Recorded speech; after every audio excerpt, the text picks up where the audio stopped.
Mahilig ang mga tao sa Caloocan na pansit. Tapos, ginawa namin specialty yung pangalan namin para kahit papano magiging kilala siya.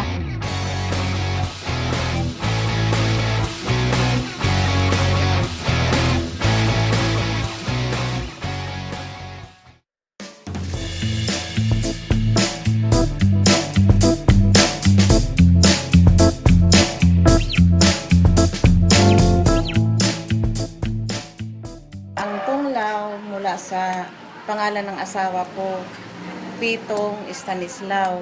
Kaya naging sa dulo-dulo lang yung kinuha. Pitong, tong. Tapos yung Stanislao, law. Kaya tunglaw. Tunglaw Food House talaga.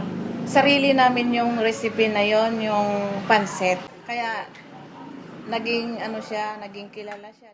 Andoon na yung may litsong kawali, may atay, may bola-bola, may quail egg, tapos bukod doon, may gulay na parang chapsoy, nakahalo doon. Yun yung pinakasahog niya. Una sa lahat, paborito ko. Parang medyo may konting tamis at anghang. Yung Tunglaw special na pansit nila, talagang asin kumpleto yung mga ingredients niya at saka yung mga sahog niya.